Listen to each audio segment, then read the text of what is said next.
All right, does roasting inhibit the flavors of coffee? We're going to find that out now.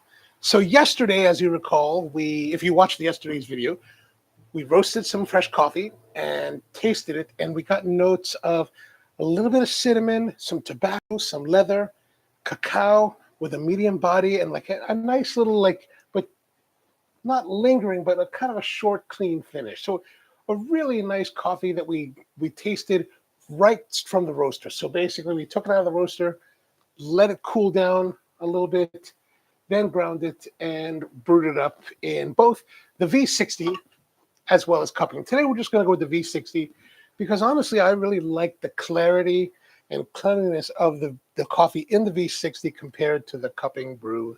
And so that's what we're going to do today. So how y'all doing today? I'm Jay. Welcome to Coffee Q&A, our sometimes regularly scheduled live stream that we talk coffee and answer questions that you may have about coffee or anything in general. Is fine. You got love problems in the world? Let me know. Maybe I have the answer for you. All right. So today's coffee is a Nicaraguan coffee from Jinotega. Really pretty coffee.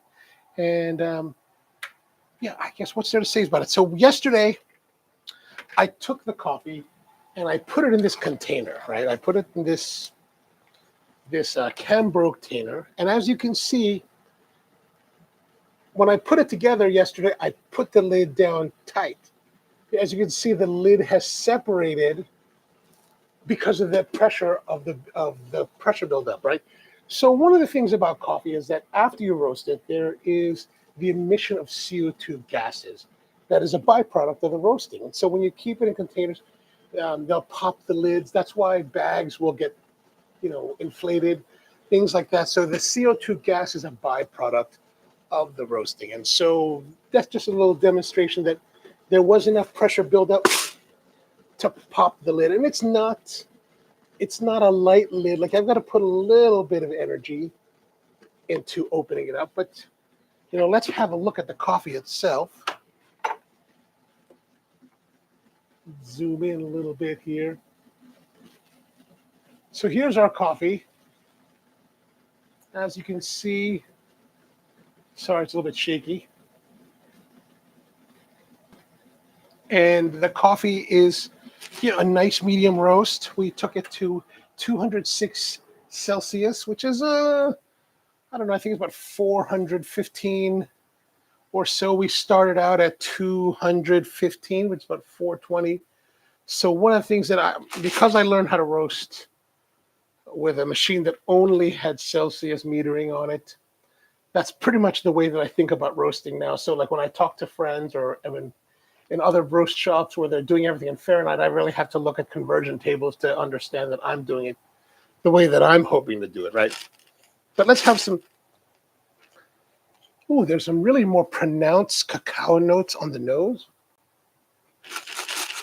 So the real question that we're having today, will this coffee flavor change or be occluded or somehow inhibited because of the CO2 gassing? This is something that you always hear from people, coffee professionals. I say it all the time myself, that, hey, give your coffee after it's freshly roasted 5 to 7 days for it to degas, and then you get better flavor. Do we really know? Have we really been tasting it? I don't know. So what we're going to do is we're going to get our scale, put that together. We're going to measure out 24 grams. Let's pull that up a little bit more.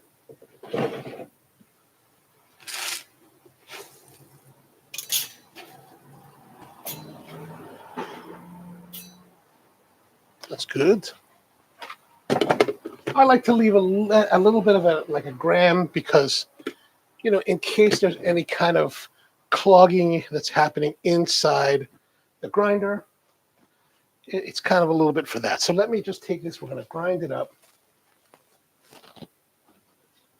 Again, we're using the compact R80 grinder, which is a commercial grinder, but whatever grinder you have at home really should be plenty fine.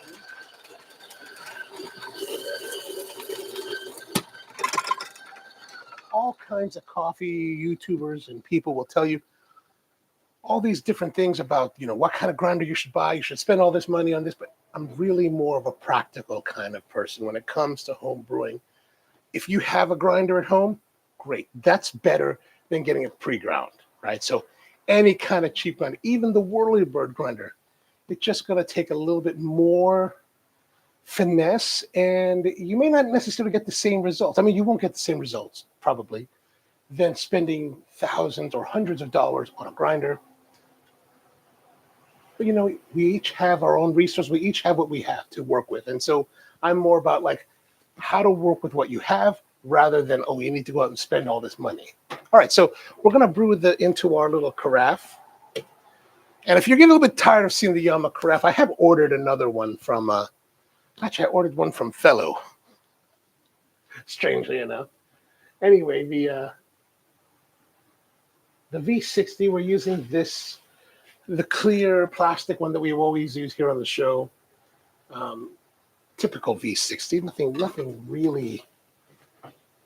I'm still working on getting this camera to move this way a bit more, mainly because it's like I've got it rigged to a stand, and I want to actually rig it from the ceiling so that because the stand, there's this arm that comes across, and there's actually a stand in the room, so that's a bit of a safety. Anytime you have stands or stuff that could be a trip hazard, it's always something to be concerned about. And eventually, when we reopen this cafe to the public, really can't have all these stands. I mean, it's okay to have everything flying in the ceiling, but stands and stuff, that makes it a lot more difficult. All right, so we're going to take this, put our coffee in. And as you know, we don't pre-rinse our filters here because there's no need to pre-rinse filters, right? Bleach white paper filters are perfectly clean, perfectly fine tasting. It's when you get to the brown, that eco-friendly kind of filters, those taste like paper. You want to rinse those really, really well. Maybe run a good 10, 12 ounces through it. So how eco-friendly is if you're wasting water? I don't know, but that's something for you to decide for yourself. All right, so let's get back to it. We're going to have our brew here. We're going to do 350 grams. I'm going to grab our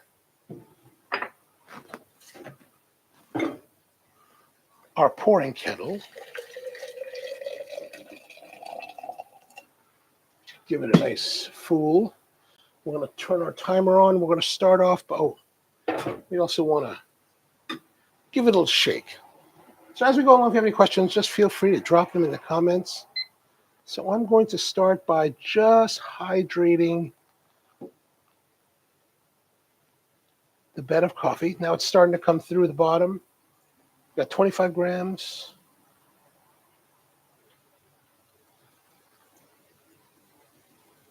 So we just want to activate the bloom.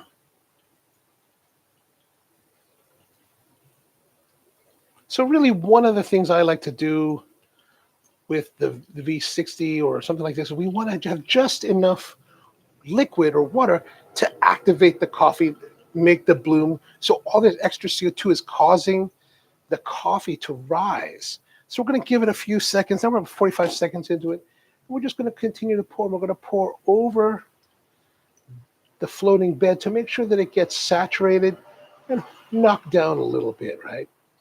I'm not really hitting it too hard with a lot of water. I could.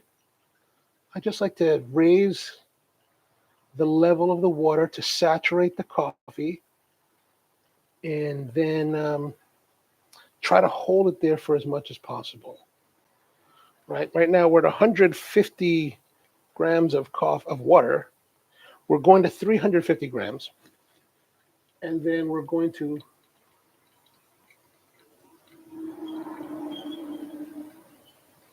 stop there for a few moments.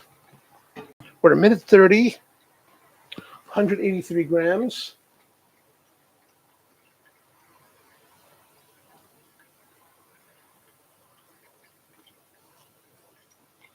As you can see, I'm just holding the water to a particular level.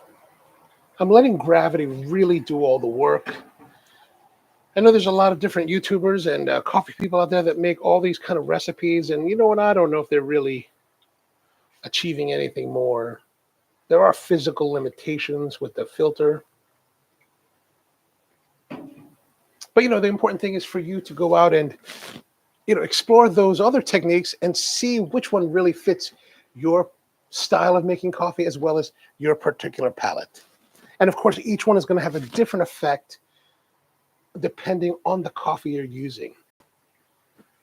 Right? So when I won the United States AeroPress Championship, I think it was really due to the fact that the particular coffees that I was using in the US Championship were really well suited to the style of AeroPress that I was brewing, right? The recipe of AeroPress that I used was really more conducive. Hey, Mom, what's going on, man? Good to see you. Welcome to the show. How's things in New York? So we're at 290 degrees, but I think that a lot of it has to do with, so I was brewing with these coffees, and they're nice coffees, but when I got, and I won the championship, so I'm the US champion of AeroPress, very first one. But when we went to the World Championships, it was one of those things that was like, oh, we've got different coffees, and the recipe that I used didn't perform as well. So in this case, that's what I'm saying, that I think that there's different brew methods of V60, and really it's going to matter which ones, depending on the coffee and your particular palate. All right, we're almost at 350. One more gram. I always get that 351.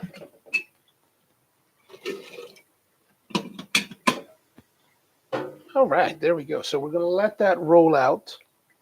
Let me put that over here so you can see it just a little bit better. So we're just going to let it, it's almost done now. 4 minutes, just 4:03 right now. So just the right amount of time, which is, I think, ideal. I do think that 4 minutes, 3.5 to 4 minutes is the ideal brew time for pretty much most brewed coffees. All right, next thing, just dump that out. Give this a little bit of a rinse. Try not to burn my hand. All right, and here's our coffee. There it is. Let's have a look at it under the microscope. Looks nice. Let's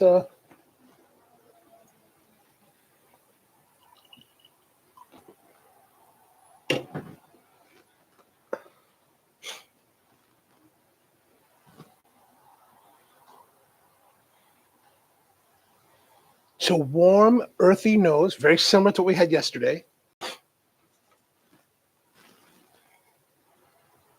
Now, we just freshly brewed this, so it's going to be a little bit on the hot side.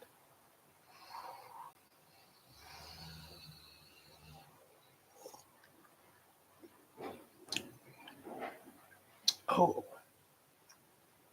Okay, so one of the things that I liked about the V60 brew compared to the cupping brew yesterday was that it was very clean. That cleanliness of flavor is still very much a part of this cup, but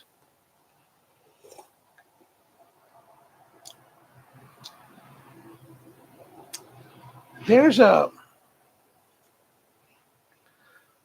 tarnished flavor. What I would probably best describe as a bit of tannic. There's a bit of a tannic explosion on the palate, on the tongue especially, that was very different, that was not present in yesterday's brew. Astringent. There's a bit of ripe sourness, almost to a funk level.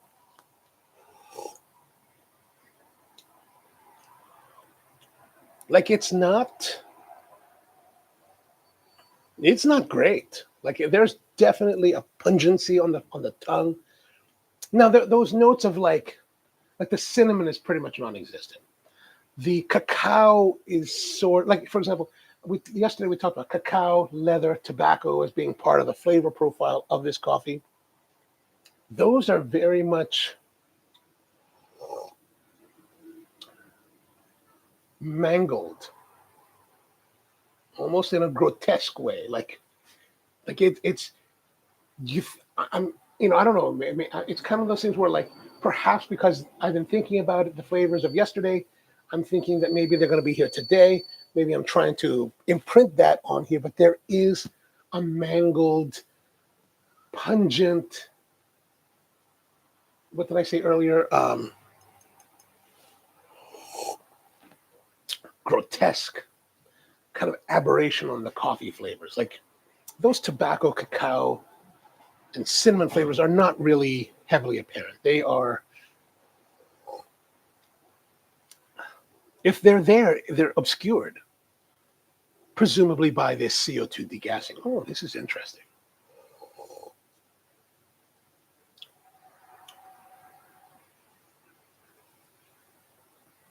Now, here's the interesting thing. Like, this really does taste quite a bit different than yesterday. And we're drinking it at more or less 24 hours later, right? We started the roast at the beginning of the show.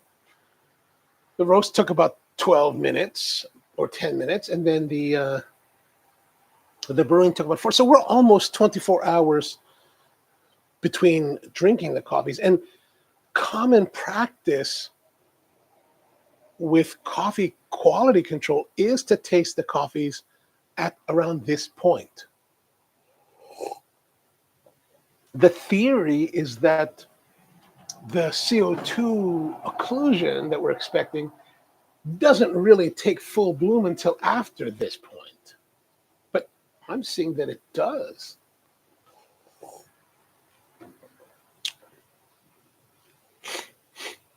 Huh. This is quite interesting for me personally. I mean, it's not bad. It's just different than yesterday, and quite a bit different than yesterday. Like that pungency, there's that tannicness. That's what it was. Tannic and mangled. There's a mangledness to it. Like compared to yesterday, the flavors are mangled, as though you were kind of like mashing them. Like you want to do exorcism on them. You know, you want to. The power of coffee compels you.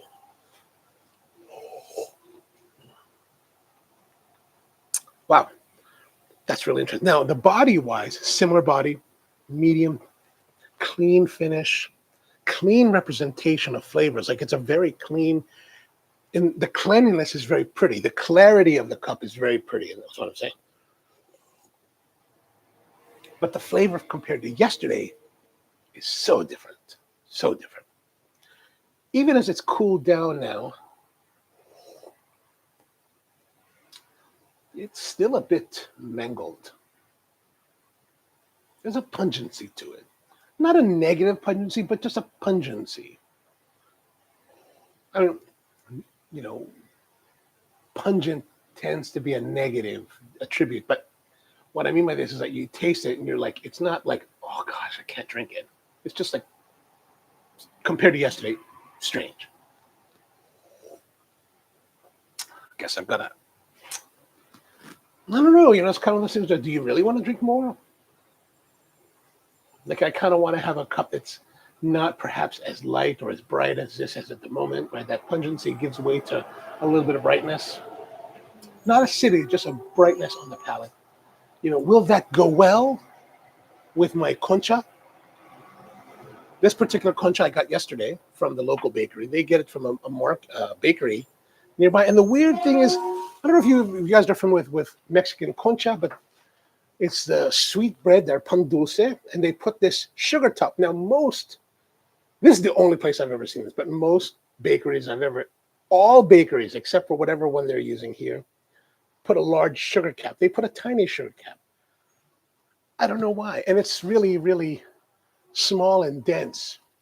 It's very odd. Like when I first saw it at this market, I was like, is that a concha? But I guess it is because that's got this traditional swirls. But this one tends to be one of the more tender ones that I can find in Baltimore, right? Years ago, I was introduced to concha by my girlfriend at the time, truly wonderful woman. And she introduced me to concha. She lives in Mexico City. And like, we went to a place called Bondi. And like that to me was like, you know, sometimes you taste things or eat things that are transformative, like transcendent. You're just like, this is a revelation. But that was a revelation for me with like, I didn't know pan dulce before that, but just the texture, the flavor, the delicacy, the delicateness of the concha. Oh my gosh. To this day, it's still the very best. Even though I've been to Maque, which is in also Mexico City, it's not as good. Unfortunately, Bondi closed many years ago. And so it's always been a quest. Actually, Leslie Tellez from Let's Eat Mexico, her and I, we got to know each other a few years back, and she's also a Bondi lover and on the concha quest. So we're gonna have this. This one's got nice crumb. I'll open it up for you so you can see just as a little sideline. I think these go great with coffee. Like, it's super nice with coffee, like nice crumb here. This is a day old, so it's not going to perform as well as yesterday's, but I think it should be perfectly fine. 2 days later, no way, it gets too hard. But yeah, if you have the time, I suggest trying it out. Go to your local panaderia, which is a Mexican bakery, or to your local Latino market. They normally have these cases filled with these things. Ask them when they came in. Hopefully you get it the same day that it arrives. So it should be nice and fresh. And try them out. They're different panaderias will make different textures for their crumb in the concha. So there's a lot for you to try. So, all right, I guess that's going to be for today. Thank you very much for tuning in. We're going to come back tomorrow with another day of our drinking this coffee to see how is it changing. How much of an effect does the CO2 have on the coffee? We want to know, and that's what we're trying to find out today. Compared from yesterday to today, there is a change. There definitely is a change. We can see in the container that we're using, because the seal had been broken because of the pressure, there's definitely degassing of the CO2. We already knew about that. But then now we're tasting and seeing that, oh yeah, there is a difference in coffee flavor between yesterday and today, quite literally 24 hours later, right? So we're going to check for 48 hours tomorrow. So come back.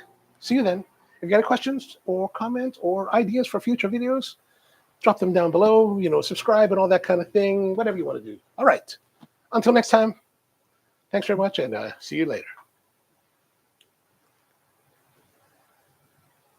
Oh, and Mom, good to see you, man. Good to see you.